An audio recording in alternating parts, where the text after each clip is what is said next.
तमाम देखने और सुनने वालों को अस्सलाम वालेकुम। इस वक्त पूरा पाकिस्तान सड़कों पर है। एहतजाज हो रहे हैं कि हमने बिजली के बिल नहीं देने। बिजली दफ्तरों के बाहर पुलिस तैनात हो चुकी है और इस सूरत हाल में उन्होंने कहा है कि हमारी जानों को शदीद खतरा है।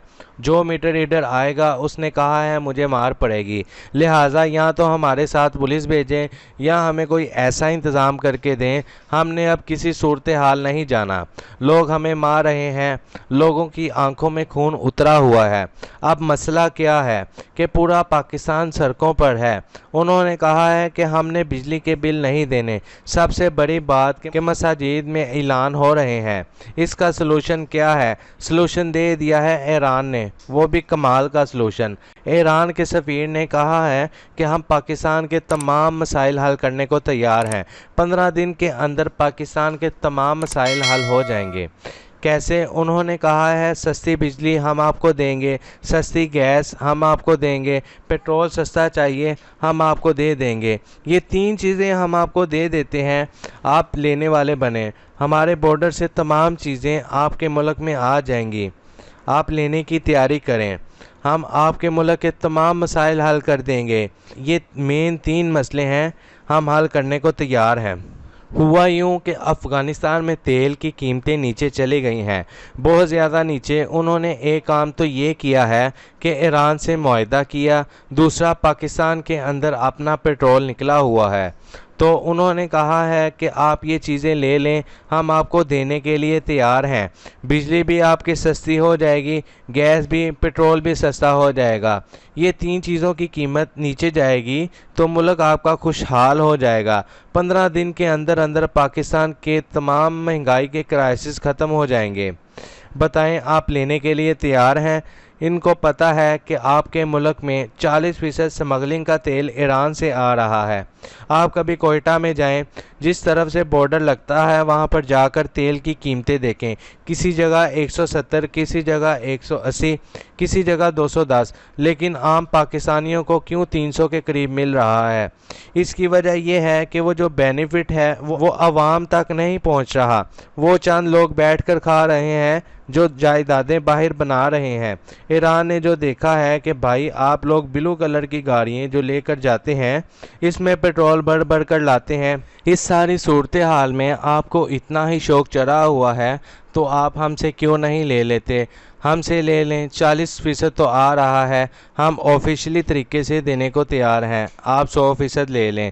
अब ना तो सऊदी अरब नाराज़ है और ना ही दुबई को कोई मसला है, बल्कि वो तो चाहेंगे कि किसी तरह पाकिस्तान की इकनॉमिक बेहतर हो जाए, क्योंकि हमने उनसे उधार का तेल लेते हैं। अब इस सारी सूरत हाल के अंदर आप इमेजिन कर लें कि अगर हमें ईरान से स्मगलिंग वाला पेट्रोल ना मिलता हो तो हम डॉलर देकर बाहर से ले रहे होते। डॉलर तो 600 पर गया होना था, लेकिन प्रॉब्लम ये है कि वो जो 40% पेट्रोल आ रहा है वो आवाम को क्यों नहीं मिल रहा? देखें, 18, 20, 30 रुपये आप लगा लें, आप 30 से भी 40 रुपये लगा लें तो आप पाकिस्तानी कौम को 150 रुपये में क्यों नहीं दे सकते? कमा लें उसमें से 110 रुपये लीटर, लेकिन वो जो आप 110 रुपये पर लीटर करेंगे तो वो सारे का सारा जो पैसा है मुफ्त बिजली के यूनिट जा रहे हैं, उस फलाने बंदे के खानसामे हैं, उनके घर में, उनके मुफ्त पेट्रोल, वो किधर जाएगा? वो कहाँ से पूरा होगा? अब इस सूरत हाल में पाकिस्तान की कमाई का क्या मसला है? पेट्रोल महंगा, इसके अलावा गैस महंगी, बिजली महंगी, यही तो आपकी कमाई के ज़रिए हैं। अंदाज़ा लगा लें, आपके बिल के अंदर आपको इनकम टैक्स लग कर आ रहा है।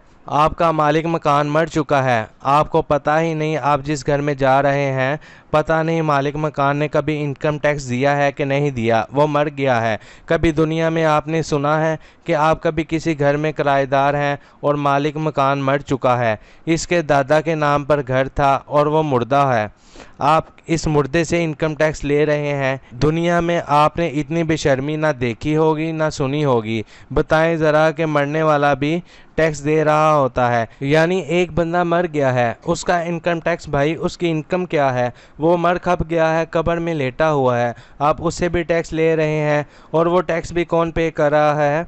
वो किराएदार पे कर रहे हैं। किराएदार कौन है? वो बेचारा किराएदार खुद इनकम टैक्स देता है। मिसाल के तौर पर एक किराएदार है, वो किसी कंपनी में जॉब करता है या वो सरकारी मुलाजिम है कि वो सरकारी मुलाजिम का टैक्स तो खुद कट के आता है। जब उसका इनकम टैक्स खुद कट के आता है तो वो किसी का इनकम टैक्स क्यों देगा? कभी बिलों में भी इनकम टैक्स लग कर आते हैं, भला क्या?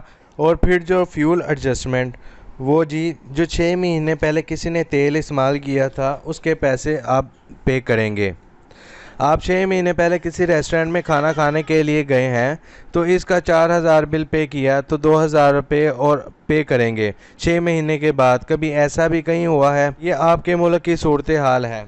जब ईरान ने आपको कहा है तो आप ले क्यों नहीं रहे? आप नहीं ले सकते। अगर आप ईरान से लेना शुरू कर देते हैं तो आप पर अमेरिका का प्रेशर है। तो क्या सारे जहां का प्रेशर सिर्फ आपके ही सर पर रह गया है?